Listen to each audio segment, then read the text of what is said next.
नमस्कार, मनी गुरु की इस खास पेशकश में आप सभी का स्वागत है। मैं हूं स्वाति रायना। आज हम कराएंगे न्यू एज कपल की फाइनेंशियल प्लानिंग। क्या रहे शादी के बाद की निवेश स्ट्रैटेजी, बच्चों के पहले और बाद का क्या रहे फाइनेंशियल प्लान, और डबल इनकम नो किड्स यानी डिंक कपल कैसे रहे फाइनेंशियली सिक्योर। इसी पर बातचीत करने के लिए आज हमारे साथ दो एक्सपर्ट शामिल हो चुके हैं शो में। मेरे एसेट से सुरंजना बोर ठाकुर, आनंद राठी वेल्थ से ऋषिकेश पालवे हमारे साथ हैं। दोनों का स्वागत करते हैं हमारे साथ आज इस कार्यक्रम में शामिल होने के लिए। तो पावर कपल, आजकल तो जो न्यू एज कपल्स हैं वो काफ़ी ज़्यादा ना सिर्फ इमोशनली वेवलेंथ में एक दूसरे के साथ कदम से कदम मिलाकर चलते हैं, बल्कि फाइनेंशियल वेवलेंथ भी कपल्स की सही रहती है। और ये एक बहुत बड़ी वजह है कि आजकल के कपल्स की जो फाइनेंशियल अंडरस्टैंडिंग भी है वो भी काफ़ी ज़्यादा बेहतर है। दोनों अपने एक्सपर्ट्स को शो में अब शामिल कर लेते हैं और इस डिस्कशन की शुरुआत करते हैं और समझने की कोशिश करते हैं कि कैसे एक न्यू एज कपल एक पावर कपल बनकर एक दूसरे की फाइनेंशियल प्लानिंग में एक दूसरे का साथ निभा सकते हैं। सुरंजना, मैं आपसे पहले समझना चाहूँ, पावर कपल कह रहे हैं, वाई पावर कपल? दूसरा, आजकल के जो कपल्स हैं, न्यू एज कपल्स हैं, वो कैसे अलग हैं in terms of emotional and financial wellbeing? So I think Swati, आप जब पावर कपल की बात करते हैं, आजकल मोस्टली कपल्स में दोनों हस्बैंड वाइफ दोनों ही किरदार निभा रहे हैं, जो कि घर के चीजों को देखना और बाहर का भी, कि दोनों both are equals. I think both of them are actually contributing towards the income of the household, and both of them are also looking at ambitions in life, जो कि पहले के time पे most women were only doing the household part of it, which is also a very large part of the role that a woman actually does. लेकिन आज के दिन में उसके साथ साथ women are also going ahead and actually doing well in their careers. और जब वो करते हैं तो इट इज वेरी इंपॉर्टेंट कि उनको जो भी हाउस होल्ड का फाइनेंशियल डिसीजन मेकिंग हो, जो भी हाउस होल्ड का फाइनेंशियल प्लानिंग हो, उसमें विमेन का इनफ पार्टिसिपेशन होना या इक्वल पार्टिसिपेशन होना और ज्यादा रेलेवेंट होता जा रहा है। अगर आप किसी भी हाउस होल्ड में अगर आप कोई फाइनेंशियल प्लानिंग कर रहे हैं और अपने आप ही, let's say the men in the household are doing the financial planning themselves and are keeping the wife out of the loop, तो हो सकता है बहुत सारे चीजों में उनको मुश्किल फेस करना पड़े। जबकि जब रिक्वायरमेंट हो, जब एक्चुअल रिक्वायरमेंट हो एक दूसरे को सपोर्ट करने की, तब मुश्किल में आ जाएंगे, क्योंकि दोनों के पास पूरा इंफॉर्मेशन अवेलेबल नहीं है। पावर कपल होने का ये मतलब है कि दोनों ही अच्छा एम्बिशन, अच्छे करियर्स रखे, अच्छा काम करे, लेकिन एक दूसरे को इन्वॉल्व भी रखे और अपने जो भी प्लानिंग कर रहे हैं दोनों का इक्वल लेना देना हो दोनों में। बिल्कुल। तो दोनों एक दूसरे के फाइनेंशियल जोड़ीदार बने, यही एक जो पावर कपल है उसकी डेफिनेशन होती है। और हम ऐसे ही 3 कैटेगरीज ऑफ पावर कपल को आज डिस्कस करेंगे। ऋषिकेश भी हमारे साथ जुड़ गए हैं शो में। ऋषिकेश, अगर हम ऐसे एक पावर कपल की बात करें जो कि जिनकी बिल्कुल नई नई शादी हुई है, अभी वो शादी के बंधन में बंधे हैं और they are enjoying their time, लेकिन टाइम एंजॉय करने के साथ साथ जो फाइनेंसेस हैं उसको भी बिल्कुल ट्रैक पर लाना टाइमली ज़रूरी होता है। तो अगर आप कुछ एग्जाम्पल देकर इनके गोल्स को समझाकर अगर बता पाएँ, जो बिल्कुल एक नया कपल होता है उसके फाइनेंशियल गोल और उसकी जो फाइनेंशियल प्लानिंग होती है वो किस तरीके से चॉक आउट हो सकती है। स्वाति जी नमस्ते, सुरंजना जी नमस्ते और सारे दर्शकों को नमस्ते। आज का जो विषय है काफी रोचक किस्म का विषय है, जहाँ पे एज अ कपल आपके टारगेट्स क्या होने चाहिए, एज अ कपल आपका फाइनेंशियल प्लानिंग की और कैसा रुख होना चाहिए, ये काफी इम्पोर्टेंट चीज है जो नए विवाहित दाम्पत्य को मद्देनजर रखना चाहिए। तो कुछ ऐसे ऐसे एक्सपेंसेस है वो काफी इम्पोर्टेंट होते हैं न्यूली मैरिड कपल के लिए। सर्वप्रथम हर एक दाम्पत्य का एक सपना होता है कि खुद का एक घरौंदा हो, खुद का एक घर हो। ये सबसे बड़ा एक माइलस्टोन एक्सपेंस होता है। दूसरी चीज होती है कि फैमिली का जो रिटायरमेंट है उसके प्रति इन्वेस्टमेंट हो। तीसरी चीज होती है कि नई नई शादी हुई है तो कार होनी जरूरी है। बल्कि आज की तारीख में कई बार ये पता चलता है कि कार ऑलरेडी है, लेकिन अपग्रेड करना जरूरी है। ये कुछ एक्सपेंसेस है जो नए विवाहित दाम्पत्य को दिखाई देते हैं। लेकिन इसकी प्लानिंग कैसे करें, इससे पहले मैं एक चीज बोलना चाहता हूँ कि जैसे मैं हमेशा कहता हूँ कि फाइनेंस एक ऐसा सब्जेक्ट है जो पति और पत्नी दोनों ने फोकस में रखना चाहिए। ऐसा नहीं होना चाहिए कि सिर्फ एक दाम्पत्य में से सिर्फ पति या फिर पत्नी इसके ऊपर बहुत ज्यादा फोकस रखे। दोनों ने फोकस रखना चाहिए, क्योंकि ये दोनों का पैसा है और प्लानिंग जो है वो फैमिली के लिए की जा रही है। ये फाइनेंशियल प्लानिंग जो है वो फैमिली के लिए करनी जा रही है। तो सबसे पहले हम घर की बात करते हैं। अगर घर की कीमत समझो आज करीबन 2 करोड़ है, तो हमको इन्फ्लेशन जोड़ के देखना पड़ेगा अगले 15 सालों में घर की कीमत क्या होगी। तो अगर घर की कीमत करीबन 3 करोड़ की हो जाती है, तो 3 करोड़ की अगर कीमत हो जाती है तो उनको एसआईपी करनी जरूरी है। करीबन 20-21 हजार की अगर एसआईपी करते हैं तो एक राशि जमा हो जाएगी अगले 15 सालों में उनको घर खरीदने के लिए। जैसे कार का एग्जाम्पल दिया मैंने, कार अगर आज के तारीख में 7-8 लाख की और अगले 3 सालों में उनको खरीदनी है तो वही कार की कीमत करीबन 10 लाख रुपए हो जाएगी। तो उस 10 लाख के लिए वापस एसआईपी करनी जरूरी है। तीसरी चीज है कि मैंने जैसे कहा कि बच्चों का एजुकेशन होता है। बच्चों के एजुकेशन के लिए खैर उनके पास 15-20 साल बचे हुए हैं। अगर आज की तारीख में 1 करोड़ का एजुकेशन एक्सपेंस है, तो 18 साल या 20 साल के बाद उसकी कीमत करीबन 3 से 4 करोड़ हो जाएगी। तो उसके लिए उनको एक एसआईपी की रकम तय करनी जरूरी है। करीबन 20 से 21 हजार की वो एसआईपी हो जाती है। तो कहने का मुद्दा यह है कि आपके जो जो माइलस्टोन एक्सपेंसेस है पहले उसको चार्ट डाउन कर लो। फिर देखो कितनी अवधि बची है वो माइलस्टोन एक्सपेंस को कवर करने के लिए। फिर देखो कि आज के तारीख में वो एक्सपेंसेस की कितनी राशि लगती है। उसको इन्फ्लेशन को ऐड करके for the given period of time, अगर 15 साल है तो 15 साल के बाद, 10 साल है तो 10 साल के बाद, तो एक्सपेंस कितना होगा एक बार वो निर्धारित कीजिए। एक बार वो निर्धारित हो जाएगा तो आपको पता चलेगा कि आपको एसआईपी कितनी करनी है, निवेश कितना करना है। एक मुश्त कर सकते हो, एसआईपी कर सकते हो, लेकिन एक नंबर, एक आंकड़ा, एक फोकस रखना बहुत जरूरी है। तो ये सारे एक्सपेंसेस है, ये कुछ 4 माइलस्टोन एक्सपेंसेस जो मैंने कहा, उसको आपको देखना चाहिए कि कितना समय बाकी है। एक बार आपने वो समय निर्धारित कर लिया, फिर आपको आपकी राशि को 12% के हिसाब से ग्रो करना है और देखना है कि कितना एसआईपी की जरूरत है ताकि आपको रिक्वायर्ड कॉर्पस तक पहुंचो। बिल्कुल।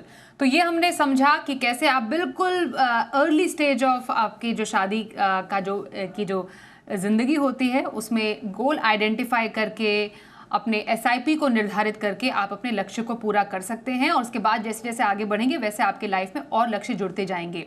बिल्कुल इमीडिएट जो गोल्स होते हैं सुरंजना, जो शॉर्ट टर्म गोल्स हम कहें, उसके लिए किस तरीके की प्लानिंग आप सजेस्ट करेंगी फॉर द कपल्स? अगर हम इक्विटी में ही, क्योंकि इक्विटी को इन्फ्लेशन बीटिंग इन्वेस्टमेंट प्रोडक्ट माना जाता है, तो इसलिए हम सीधे इक्विटी की ही बात करते हैं यहाँ पर। कौन सी कैटेगरीज, कहाँ पर इन्वेस्ट करने से एक जो कपल है वो फाइनेंशियली सिक्योर हो सकता है for the short term goals? देखिए, फर्स्टली स्वाति जी, इक्विटी जब हम इन्वेस्टमेंट की बात करते हैं तो यूजुअली हम थोड़ा सा लॉन्ग टर्म समय ही देखेंगे, क्योंकि इक्विटी में एक वॉलेटिलिटी होती है। इनहेरेंट कैरेक्टरिस्टिक है उस एसेट क्लास का कि वो वॉलेटाइल होता है, और वो वॉलेटिलिटी को जब आप राइड करोगे, आप थोड़े दिन रहोगे, तभी आपके पैसे बन पाएंगे। मैं क्या बोलूंगी कि कोई भी कपल के लिए जब वो प्लानिंग कर रहे हैं, एक तो पहला चीज है कि उनको अपना इमरजेंसी फंड देखना चाहिए as a couple. I think emergency fund हमेशा बोला जाता है कि 6 महीने के एक्सपेंसेस होते हैं जो इमरजेंसी की तरह रखना चाहिए, और अगर एक पर्सन कपल में अगर काम नहीं कर रहे तो वो इमरजेंसी फंड यूजुअली 9 से 12 महीने का हो जाता है। एंड ये जो इमरजेंसी फंड है ये यूजुअली लिक्विड फंड में रख सकते हैं या कोई एफडी में भी रख सकते हैं अगर शॉर्ट टर्म एफडी हो तो।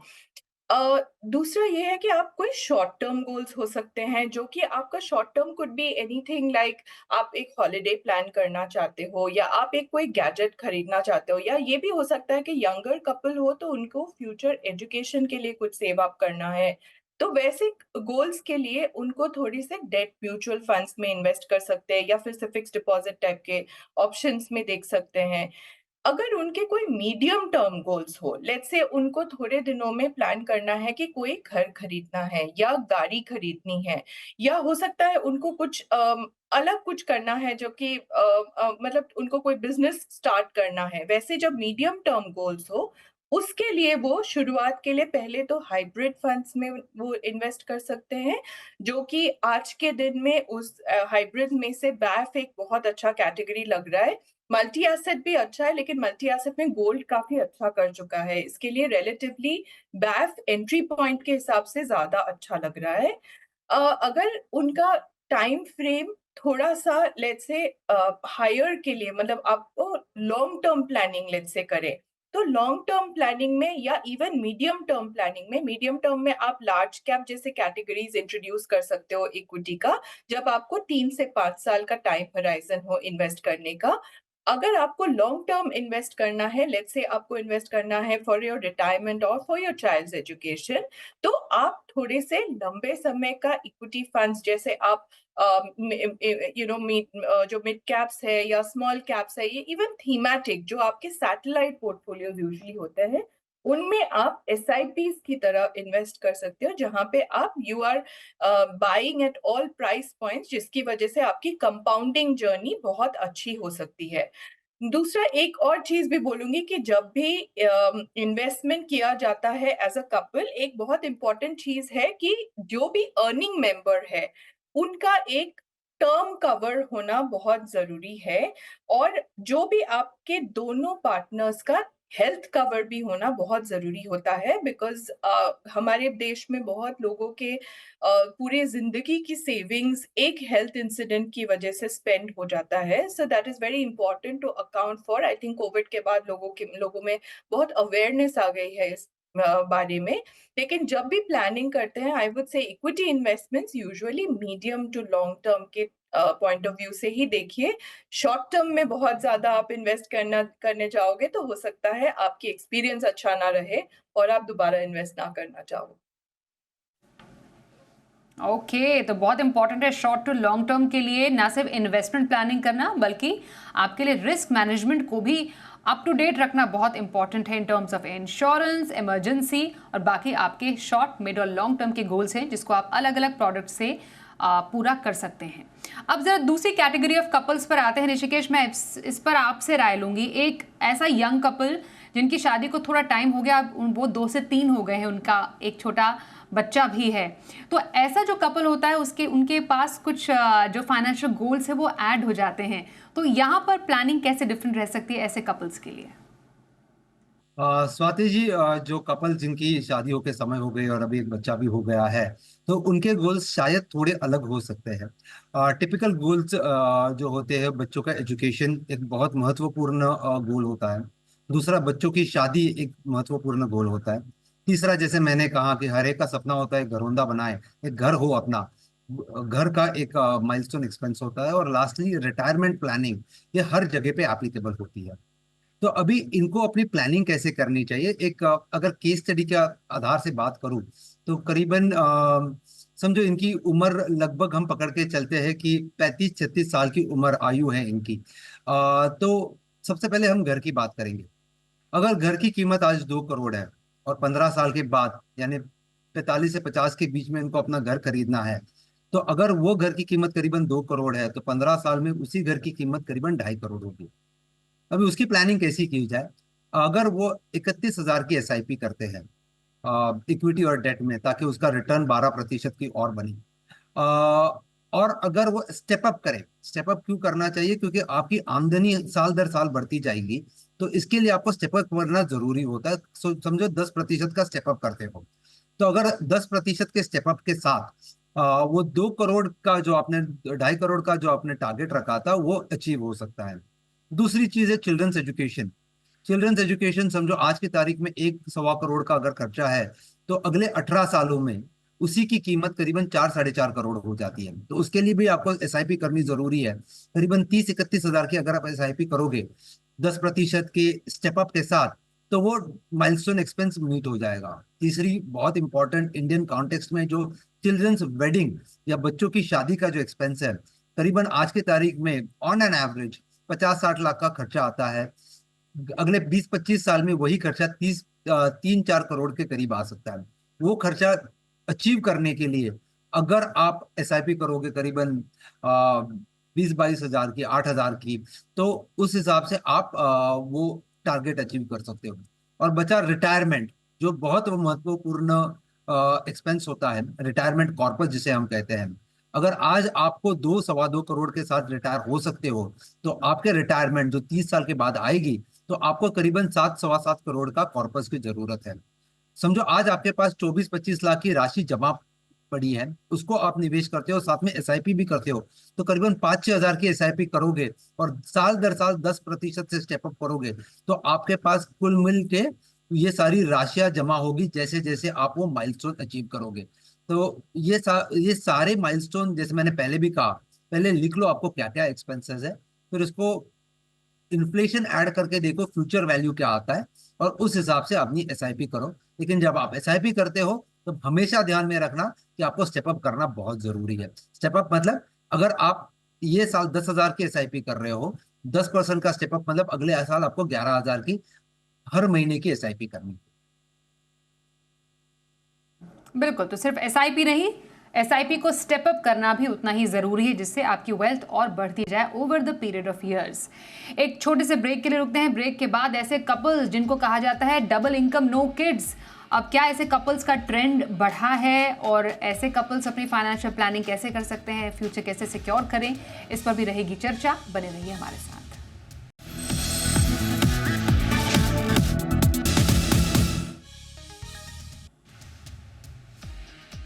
पावर कपल की फाइनेंशियल प्लानिंग, आज हम बात कर रहे हैं न्यू एज जो कपल्स हैं वो कैसे अपने फाइनेंशियल फ्यूचर को सिक्योर करें, इस पर बात चल रही है। ऋषिकेश पालवे और सुरंजना बोर ठाकुर आज हमारे साथ हैं।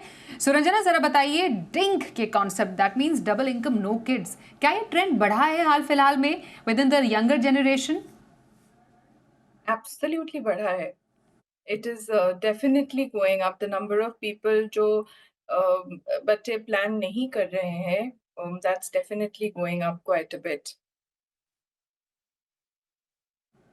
एब्सोल्युटली। तो ऐसे में ऋषिकेश, ये बताइए कि अगर ये ट्रेंड बढ़ा है, दैट मीन्स दोनों जो हस्बैंड वाइफ है दे आर वर्किंग, जो उनकी लाइबिलिटीज होंगी वो बाकी जो कपल्स है उनसे थोड़ी डिफरेंट होंगी, उनके जो फाइनेंशियल गोल्स होंगे वो थोड़े डिफरेंट होंगे। तो एक डबल इनकम नो किड्स जो कपल है, उनकी फाइनेंशियल प्लानिंग इस स्टेज पर कैसी रहे? स्वाति जी, हाल फिलहाल में काफी सुनाई देता है कि डबल इनकम नो किड्स, ये जो नॉमेनक्लेचर काफी फेमस हो रहा है आजकल, जहाँ पे कपल्स डिसाइड करते हैं कि बच्चे नहीं चाहिए, या बच्चे होना ना होना थोड़ा एम्बिगुअस होता है। तो यहाँ पे जो माइलस्टोन एक्सपेंसेस होते हैं या जो एस्पिरेशंस होते हैं एज अ कपल, वो काफी डाइवर्स किस्म के दिखाई देते हैं। जैसे बच्चों का एजुकेशन, बच्चों की शादी, ये इक्वेशन से बाहर चले जाते हैं। लेकिन एक बहुत इंपॉर्टेंट एस्पेक्ट जो है वो फोकस आउट हो जाता है यहाँ पे। वो एस्पेक्ट क्या है कि अर्ली रिटायरमेंट काफी दिखाई देती है यहाँ पे, ये financial independence at an early age दिखाई देता है यहाँ पे। तो उसके लिए प्लानिंग कैसी होनी चाहिए, ये देखना बहुत जरूरी है। तो समझो, मैं केस स्टडी के हिसाब से बताना चाहूंगा कि डबल इनकम नो किड्स का किस हिसाब से हम अप्रोच कर सकते हैं। तो समझो एक कपल है जहाँ पे उनकी आयु करीबन 33-34 ईयर्स की है, बच्चे नहीं है जैसे मैंने पहले भी कहा, मासिक आमदनी करीबन 2-2.5 लाख के बीच में, उसके वजह से वार्षिक आमदनी करीबन 28 से 30 लाख के बीच में हो जाता है। तो उनके ऑब्जेक्टिव्स क्या क्या हो सकते हैं? सबसे पहले जैसे मैंने कहा था कि इनको अर्ली रिटायरमेंट की जरूरत है। अगर अर्ली रिटायरमेंट की जरूरत है तो इनको फास्ट ट्रैक वेल्थ एक्यूमुलेशन करना पड़ेगा। That's point number 1। Point number 2 is इनका ट्रैवल और लाइफस्टाइल के ऊपर ज्यादा एक्सपेंस हो सकता है, ये पॉसिबिलिटी है। और तीसरी चीज, हर एक को अपना घर खरीदने की चाह होती है, तो घर का एक माइलस्टोन एक्सपेंस हम फैक्टर इन कर लेते हैं। तो सबसे पहले हम घर की बात करते हैं। अगर घर की कीमत आज 1 करोड़ है, जैसे मैंने पहले भी कहा, अगले 15 सालों में इसी घर की कीमत करीबन 2 करोड़ हो। अब इस 2 करोड़ की घर के लिए आपको एक 25,000 की SIP करनी जरूरी है। और पहले जैसे मैंने कहा, उसके लिए आप स्टेप अप कीजिए 10% के हिसाब से, ताकि 15 सालों में आपके पास 2-2.5 करोड़ की राशि जमा हो जाएगी एक घर खरीदने के लिए।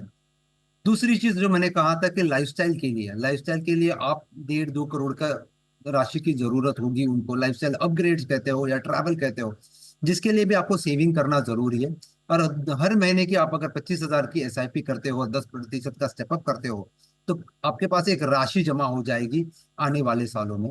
तीसरी चीज जो मैंने कहा था कि रिटायरमेंट कॉर्पस एक जमा करना होगा, क्योंकि इनका अर्ली रिटायरमेंट है, तो करीबन 20-25,000 की SIP करनी पड़ेगी अगले 15-20 सालों के लिए। बिकॉज इनकी रिटायरमेंट जो है वो 50-60 साल के ऊपर नहीं होगी, 45 से 50 के बीच में हम इनकी रिटायरमेंट पकड़ के चलते हैं। अगर रिटायरमेंट की कॉर्पस हम 5-6 करोड़ पकड़े, तो उसके लिए करीबन 30-35 हजार की SIP करनी जरूरी है, जिसके लिए आपको स्टेप अप करना भी जरूरी है। तो कुल मिला के 70-80 हजार के आप अगर SIP करना चालू करो, तो ये 3-4 खर्चे जो मैंने कहा, माइलस्टोन एक्सपेंसेस जो मैंने कहा, वो आप अचीव कर पाओगे over the given period of time. Okay, तो ये है DINK, that means double income no kids की फाइनेंशियल प्लानिंग। वेरी क्विकली दोनों से एक छोटा छोटा सवाल होगा। सुरंजना, एक फाइनेंशियल जर्नी में कपल के कौन से 3 मिस्टेक्स जो हैं वो आप चाहेंगे कि कोई भी कपल अवॉइड करे? Very quickly 3 steps. I think बहुत ज्यादा प्लानिंग करना, बहुत ज्यादा प्लानिंग करके बहुत ही ज्यादा मतलब ओवर थिंक करना भी जरूरी नहीं है, क्योंकि ओवर थिंक करने में क्या होता है, लोग बहुत ज्यादा बाय और सेल करने लग जाते हैं, तो उसकी वजह से उनका काफी लॉस होता है। आई थिंक एक चीज अंडरस्टैंड करना बहुत इंपॉर्टेंट है कि पैसे कंपाउंडिंग से बनते हैं। सो एक बार आपने इन्वेस्ट कर लिया किसी प्लान के लिए, आपने रख लिया पैसा, तो ये आपको कमिटेड रहना बहुत बहुत जरूरी है ताकि आप पैसा बना पाओ। अगर आप बीच में ही निकाल देते हो पैसे, तो आपको you will not never and up making the kind of money जो आप प्लान कर रहे हो। आपको ये भी इम्पोर्टेंट है कि आप थोड़े से अपने इंश्योरेंस की तरफ ध्यान दें, क्योंकि कई बार होता है कि ना ही हम टर्म इंश्योरेंस पे ध्यान दे रहे हैं, ना ही हम हेल्थ राइट, इंश्योरेंस पे ध्यान दे रहे हैं। कई बार हम सिर्फ यही अकाउंट कर रहे हैं कि कंपनी का एक कवर मिल रहा है, उतने से ही हो जाएगा, but that's not good enough. Right, yes. बिल्कुल। तो ये कुछ इंपॉर्टेंट स्टेप्स हैं। लास्टली ऋषिकेश, वेरी क्विकली, कौन से फंड्स आपकी नज़र में, जितने भी हमने केस सिनारियो की बात की, इक्विटी विद इन डेट, आपको अच्छे लग रहे हैं for these kind of couples? For these kind of couples generally एक डाइवर्स बास्केट होना बहुत जरूरी है। जैसे मैं हमेशा कहता हूँ कि mix of multiple market caps, 3 market caps होना चाहिए, जहाँ पे आपका एक्सपोजर जो है 50-55% जो है लार्ज कैप में है, 30% जो है वो मिड कैप में है, और बचा हुआ स्मॉल कैप में है। तो कुछ पसंदीदा फंड्स के बारे में बात करूंगा। मल्टी कैप कैटेगरी में कैनरा रेबोको मल्टी कैप फंड की बात करूंगा। लार्ज एंड मिड में SBI large and mid cap fund पसंदीदा फंड है। फ्लेक्सी कैप कैटेगरी में HDFC फ्लेक्सी कैप पसंदीदा फंड है। स्मॉल कैप जहाँ पे काफी पोटेंशियल दिखाई देता है, वहां पे मैं Invesco India small cap fund की बात करूंगा। डिविडेंड यील्ड जहाँ पे 2-3% डिविडेंड मिलने की गुंजाइश है, तो ICICI Pru dividend yield fund की बात करूंगा। और मिड कैप में कोटक इमर्जिंग इक्विटी फंड की बात करूंगा। और डेट की बात करते हैं, तो डेट में टैक्सेशन की वजह से टैक्स काफी हेवी हो जाता है, तो डेट की जगह पे मैं आर्बिट्राज की बात करूंगा कि SBI आर्बिट्राज अपॉर्चुनिटीज फंड है, वहां पे आप निवेश कर सकते हैं, जहाँ पे आपको टैक्सेशन भी काफी हैंडी आएगा और रिटर्न भी आपका डेट के इक्विवेलेंट होगा। Right, okay. तो ये रहे कुछ पसंदीदा फंड्स ऋषिकेश पालवे के। Thank you so much Rishikesh और सुरंजना, आप हमारे साथ आज के इस खास शो में शामिल हुए। मनी गुरु में बस इतना ही, वक्त एक ब्रेक का हो गया है। देखते रहिए जी बिजनेस।